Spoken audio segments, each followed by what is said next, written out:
In the late 18th century, the dense woodlands of the Ohio country exposed the limitations of traditional European tactics. United States soldiers, marching in rigid columns, frequently found themselves trapped and firing blindly at an invisible enemy. Following the Revolutionary War, the federal government claimed the Northwest Territory as its own, but the Northwestern Confederacy, a powerful alliance of native tribes, recognized only the Ohio River as the legitimate boundary, and they defended it with lethal efficiency. The climax of this initial struggle came in 1791, when General Arthur St. Clair led an American force into the interior. They were ambushed and decimated. With over 600 soldiers killed and hundreds more wounded, it remains the greatest numerical disaster ever suffered by the United States Army. This chart highlights a striking contrast. In 1791, the U.S. lost nearly 1,000 troops. By the 1794 Battle of Fallen Timbers, the Army achieved a total rout with only 33 fatalities. Only 36 months separate these data points.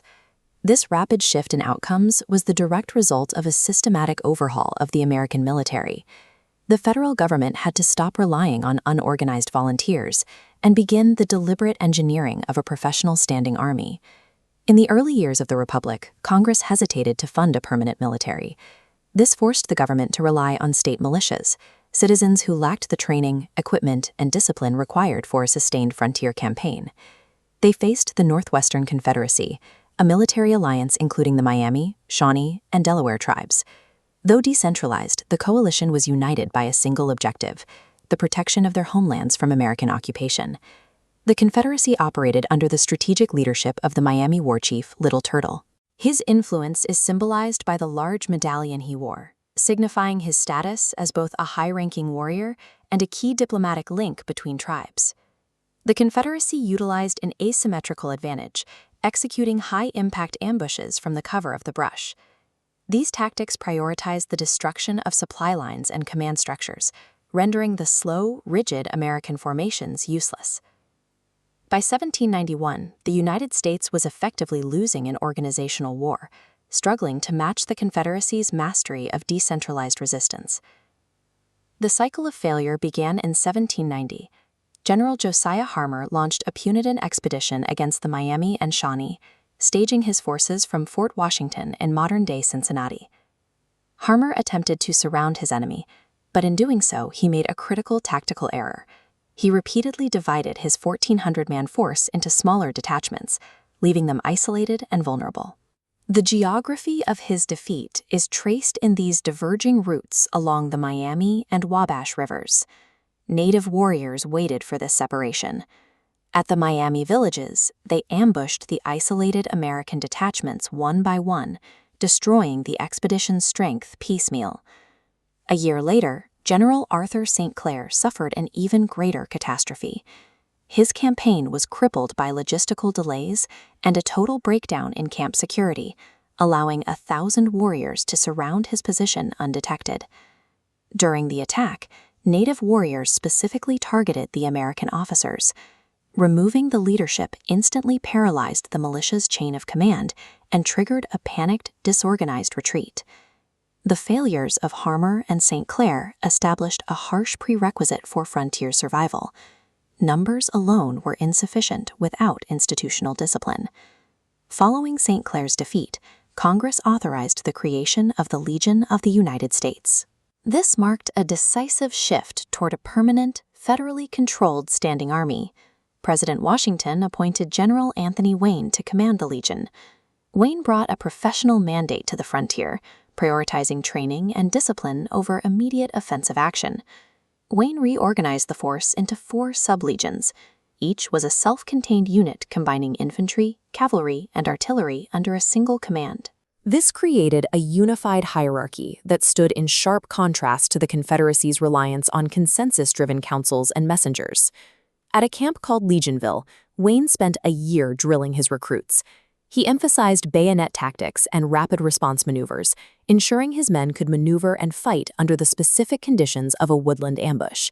This professionalization had a psychological effect on the Confederacy. After observing Wayne's constant vigilance, Little Turtle labeled him the chief who never sleeps, advising his allies that Wayne would be far harder to defeat than his predecessors. Wayne transformed a collection of raw recruits into a centralized system, specifically engineered to absorb a surprise attack and strike back without breaking ranks. When Wayne finally advanced in late 1793, his pace was slow and methodical. He moved with a level of caution that earlier American commanders had ignored. Wayne utilized a fortification strategy, building permanent outposts as he moved north. These forts secured his supply lines and provided a defensible harbor from which to operate. The campaign map shows this linear, unified route. Wayne pushed north from Fort Greenville toward the Maumee River, keeping his force concentrated. He established Fort Recovery directly over the site of St. Clair's defeat, recovering captured cannons and signaling a reversal of power. These outposts neutralized the Confederacy's primary strategy of attrition. Warriors could no longer starve out the American army or easily cut off their supplies, because the Legion moved within a chain of timber and artillery. By methodically altering the geography of the war, Wayne ensured the Confederacy was logistically overmatched before they ever engaged in battle.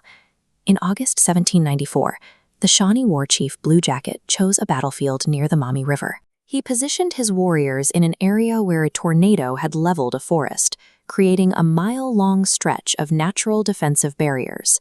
This tangled debris and heavy brush acted as a natural fortification. It was terrain designed to break the momentum of a traditional infantry line and expose it to short-range fire. Wayne met the ambush with a combined arms response. The infantry used fixed bayonets to flush warriors from the fallen trees, while a cavalry sweep on the right flank prevented the Confederacy from regrouping. The engagement lasted barely 1 hour. The discipline of the Legion held firm, and the Confederate forces were forced into a chaotic rout. As they fled, the warriors retreated toward the British outpost of Fort Miami, expecting their longtime allies to provide them with protection and fresh supplies. The victory at Fallen Timbers was the ultimate proof that a professional, centralized army could survive and overcome the specific tactical challenges of the frontier. When the fleeing warriors reached the gates of Fort Miami, the British commander refused to open them. To avoid a direct war with the United States, the British abandoned their native allies at the moment of their greatest need. This betrayal severed the Confederacy's strategic lifeline. Without British sanctuary or supplies, the coalition's ability to sustain a coordinated resistance collapsed. By 1795, the defeated tribal leaders had no choice but to negotiate. They agreed to the Treaty of Greenville, ceding massive portions of their territory to the United States. In this scene, the transition of power is complete. Backed by the continued presence of the Legion, General Wayne dictated the terms of the peace to the survivors of the Confederacy. The agreement forced the tribes to surrender their rights to 2/3 of modern-day Ohio and portions of Indiana, instantly opening millions of acres to American settlement. The Northwest Indian War was the crucible that forged the professional American military state. Through centralized command and logistical fortification, the federal government established the blueprint for its eventual dominance over the interior of the continent.